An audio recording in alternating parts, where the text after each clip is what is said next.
नमस्कार मंडळी. तर हे माझ्या मिस्टरांनी 3 लिटर म्हशीचं दूध आणलं आहे आणि 1 लिटर गाईचं दूध आणलं आहे, जे उजव्या बाजूला त्याच्यात लिंबू पिळून असं त्याचा पनीर तयार करून घेतलं आहे त्यांनी. आणि हे मी घरात नसताना, तर मी आता रात्री आईकडे आले आहे, सकाळी जाणार आहे घरी. तर मी एकदा म्हटलं होतं त्यांना की मला अंगुरी बासुंदी खायची आहे, खूप दिवस झाले खाल्ली नाही आहे.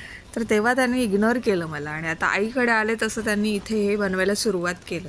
आणि मला फोनवर तुला काही हवं आहे का, तुला काही बनवून ठेवू का, उद्या येणार आहेस तर खायला. तर म्हटलं अहो मला काही नको आहे, मी बघेन काय ते. तर हे पराक्रम चालू होते बरं तिथे. आणि मला आता व्हिडिओ आलेत बनवल्याचे आणि व्हिडिओ कॉल.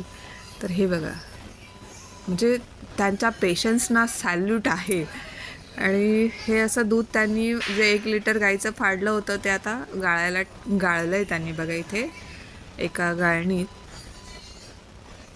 आणि एका हाताने मोबाईल पकडून एका हाताने ते हे सगळं करतायत. म्हणजे बायकोसाठीची केवढी तगमग दिसते ती बघा याच्यात. म्हणजे तिची इच्छा पूर्ण करण्याची. तशा माझ्या सगळ्याच इच्छा ते पूर्ण करतात. तर आता हे पनीर ते गाळून झालेलं आहे. आणि आता हे पनीर असं थोडा वेळ ठेवून तोपर्यंत अधूनमधून दूध पण ढवळून बघायचं आहे, कारण ते आटवत असताना गॅस मंद असतो तर खाली हे होऊ नये म्हणून. तर माझाच एक रुमाल, म्हणजे मला त्यांनी म्हणजे किती 2 डझन रुमाल दिलेत घेऊन, जे की मी यूज नाही करत, केव्हा तरी क्वचितच यूज करते. तर त्यातला हा म्हणजे न वापरलेलाच रुमाल आहे कॉटनचा. त्याच्यात आता ते गाळत ठेवणार पनीर, कारण त्यातलं पाणी पूर्ण गाळून गेलं पाहिजे म्हणून. तर हे असं गाळून थोडा वेळ ठेवणार ते, म्हणजे असं ठेवलं आहे बघा, असं पाणी पूर्ण निघालं पाहिजे त्यातलं, तरच त्याचं असं छान. आणि खूपच मेहनत लागते हे बनवायला, अंगूर बासुंदी बनवायला. तर हे असं पनीर म्हणजे असं पूर्ण गाळून घ्यायचं आहे. आणि म्हणजे मी कमाल करते आहे की मी तिथे नाही आहे आणि हे एका हातात मोबाईल घेऊन एका हाताने हे सगळं कसं करतायत. मला माझे 2 हात असतात आणि व्हिडिओ बनवायला हे स्वतः असतात, तरी माझी एवढी मेस असते ना किचनमध्ये की बापरे बाप. आणि ह्यांनी बनवले तर तिथे एक थेंब पण तुम्हाला किंचितसुद्धा दिसणार नाही. बघू शकता तुम्ही व्हिडिओ. तर हे असं पनीर ना हाताच्या त्या जाड जो भाग असतो नाही का त्याच्याने असं घासून घ्यायचं आहे. म्हणजे जसं पाट्यावर वाटतो ना तसं हाताने ताटातच रगडून घ्यायचं आहे. हे बघा आता दाखवता आहेत ते असं असं करून पूर्ण असं रगडून घ्यायचं आहे. त्यात अजिबातच असं गुठळ्या किंवा असं काही ठेवायचं नाही आहे. त्यात काहीच घालायचं नाही आहे, साखर मीठ पाणी वगैरे काहीच घालायचं नाही आहे. आणि फायनली हे असं तयार होतं. आणि हे असं तयार झालं ना की त्याचे फार छोटे छोटे गोळे तयार करून घ्यायचे आहेत, कारण आपल्याला अंगुरी बासुंदी बनवायची आहे. सो अंगूर दॅट मीन्स की हे द्राक्ष, तर द्राक्षाच्या आकारा एवढंच बनवायचं आहे आपल्याला.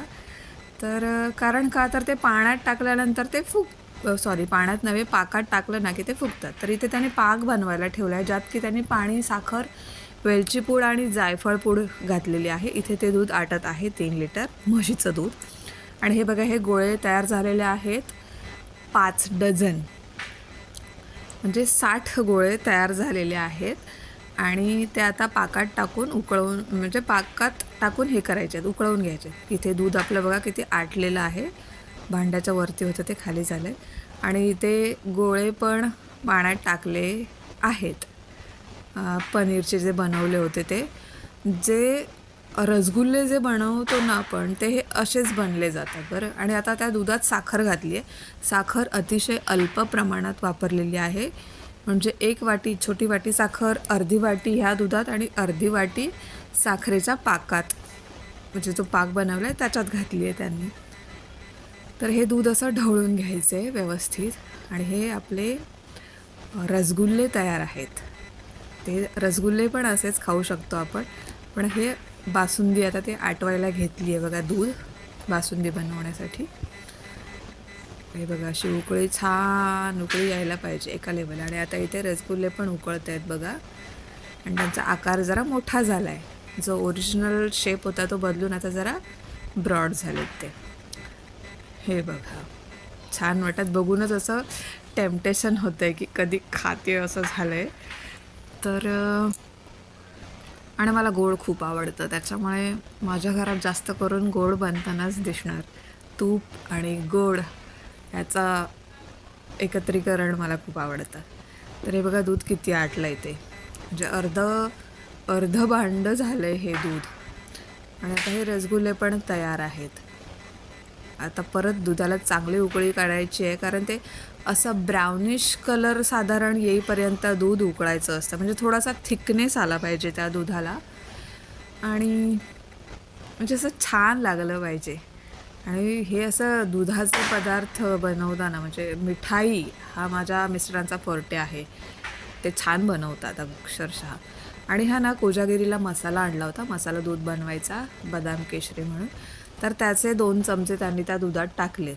ॲक्च्युली ते असं बाहेरचं काही यूज करत नाहीत, पण आता हे वाया घालवण्यापेक्षा यूज होईल म्हणून त्यात त्यांनी हे घातलं आहे. हे बघा आता दुधाला कलर पण आलेला आहे छान असा.